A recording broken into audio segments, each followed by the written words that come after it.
दोस्तों नमस्कार। जिस प्रकार से हमने आपको सुबह बीएड वालों का पक्ष सुनवाया था, अब हम बात करते हैं बीएसटीसी के अभ्यर्थियों से जो यहाँ पे लगातार अपनी मांग पुरजोर तरीके से उठा रहे हैं, लेकिन प्रशासन भी अभी तक इनकी मांग नहीं सुन रहा। और इनका ये कहना है कि बीएड वाले तो सेकंड ग्रेड की फर्स्ट ग्रेड की एग्ज़ाम दे सकते हैं, जबकि बीएसटीसी वाले ओनली फर्स्ट लेवल की ही एग्ज़ाम दे सकते हैं। इस वजह से लगातार 18-19 दिन से यहाँ पे डटे हुए हैं और अपने संघर्ष जारी कर रखा है। तो हम इन अभ्यर्थियों से जानना चाहते हैं कि आप यहाँ पे इतने दिनों से डटे हुए हैं, तो आपकी मुख्यतः मांग क्या है? हमारी मुख्यतः मांग लेवल फर्स्ट के लिए केवल बीएसटीसी को ही माना जाए और वो ही पात्र, जबकि सरकार उनको ही पात्र माना है। कुछ चुनिंदा लोगों ने, बीएड के चुनिंदा लोगों ने उनको हाईकोर्ट में चैलेंज किया, तो हाईकोर्ट में चैलेंज किया, लेकिन हाईकोर्ट के अंदर ऐसा कोई पक्ष नहीं था जिससे उन्होंने देरी कर करके उसको सुनवाई को सही तरीके से नहीं हो पाई, जिसकी वजह से सरकार हाईकोर्ट ने ये कहा कि आपको अंतरिम रूप से एक परीक्षा की अनुमति है, रिजल्ट की अनुमति नहीं है, इसीलिए वो पात्र नहीं है, तभी उनके रिजल्ट रोका गया है। केवल बीएसटीसी का ही लेवल फर्स्ट में रिजल्ट आ सकता है, उनका रिजल्ट जारी नहीं हो सकता। तो मैं ये एक और बात जानना चाहता हूँ कि बीएड और बीएसटीसी के मध्य जो ये विवाद उत्पन्न हुआ है, इसकी मुख्य जड़ क्या है?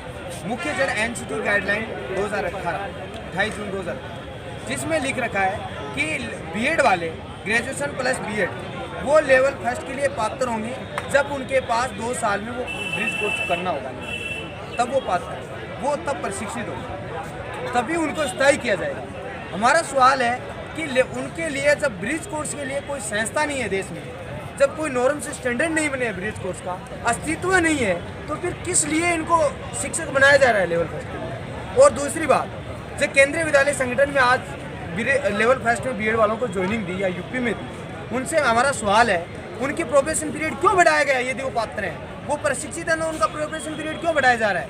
मतलब वो प्रशिक्षित नहीं है, अप्रशिक्षित मान रहे हैं, उनका बार बार प्रोबेशन पीरियड बढ़ा रहे हैं। इसका मतलब ये है कि सरकार अप्रशिक्षित से बच्चों को पढ़ाना चाहती है। क्या गवर्नमेंट स्कूलों में अप्रशिक्षित शिक्षक लगाना चाहती है?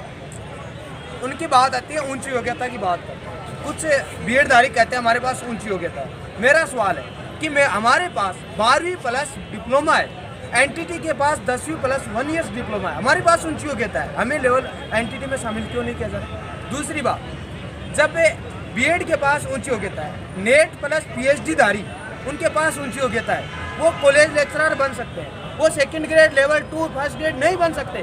क्यों नहीं बन सकते? उनके पास तो ऊंची योग्यता है।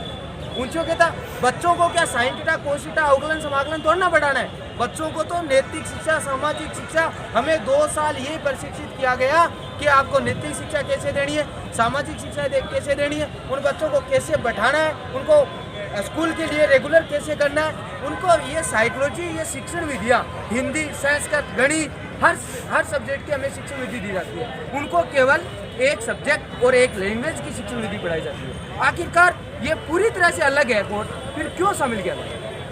मेरा नेक्स्ट क्वेश्चन है आपसे कि जैसे मैंने बीएड वालों से भी बातचीत की सुबह, जिसके बाद में मैं शाम को आपके पास आया हूँ। बीएड वाले ये तर्क दे रहे थे कि हम प्रशिक्षित हैं, बीएसटीसी वाले अप्रशिक्षित हैं। जैसे मैंने आपका बैनर देखा, एक बार बैनर दिखाना सर, इसमें लिखा हुआ है कि शिक्षित अप्रशिक्षित नहीं प्रशिक्षित लो, यानी इसका मतलब ये है कि आप प्रशिक्षित हो, जैसे जिस प्रकार से बीएड वाले बोलते हैं यही बात आप बोलते हो, तो यानी हम खुद कंफ्यूज में है कि इसमें ट्रेंड कौन है? सर एनसीटी की गाइडलाइन कह रही है कि ट्रेंड कौन सा? एनसीटी गाइडलाइन कह रही है ये ट्रेंड नहीं है, हम इनको 6 महीने का ब्रिज कोर्स करवा के ट्रेंड करेंगे, 2 साल में करना अनिवार्य किया है, मैंडेटरी है। जब वो प्रशिक्षित, हमें तो कोर्स नहीं करवाया जा रहा है, कोई भी 6 महीने का ब्रिज कोर्स, हम तो प्रशिक्षित हैं इसलिए नहीं करवाया जा रहा है। वो अप्रशिक्षित है, उनको प्रशिक्षित करने का ब्रिज कोर्स बनाया जाएगा, और भविष्य में कब बनाया जाएगा, कब वो कैसा कोर्स होगा, उसमें संस्थाएं कब होंगी, कब खुलेंगी, मतलब भविष्य बना ही नहीं, तब से पहले ये शामिल करने की बात करते हैं। तो मैं अगला नेक्स्ट क्वेश्चन आपसे ये पूछना चाहता हूँ कि जब राजस्थान सरकार यानी माध्यमिक शिक्षा बोर्ड के द्वारा रीट परीक्षा का आयोजन करवाया जाता है, तो जब फॉर्म फिल करवाया गया था तो बीएड वालों से फॉर्म अप्लाई करने का कोई वजूद ही नहीं था, कोई उनके मुद्दा ही नहीं था, तो उनसे अप्लाई क्यों करवाया गया? जी सर, समय का अभाव था, कोई सुन नहीं पाया। 5 तारीख को सुनवाई हुई, 4 तारीख को फॉर्म की लास्ट डेट थी। वो बोले कि यदि कोर्ट हमें बाहर करने का आदेश देती है तो हम बाहर हो जाएंगे, तब तक कोर्ट का फैसला नहीं होता, तब तक हमें फॉर्म तो भरवाया जाए। आखिरकार 25 अप्रैल को एग्जाम, समय के अभाव की वजह से फॉर्म फिल करवाया। अच्छा, तो जब मैंने सुबह बीएड वालों से बातचीत की तो बीएड वाले ये बोल रहे हैं कि जो बीएसटीसी का अभ्यर्थी है उनके जो मार्क्स है वह 130 के आसपास है।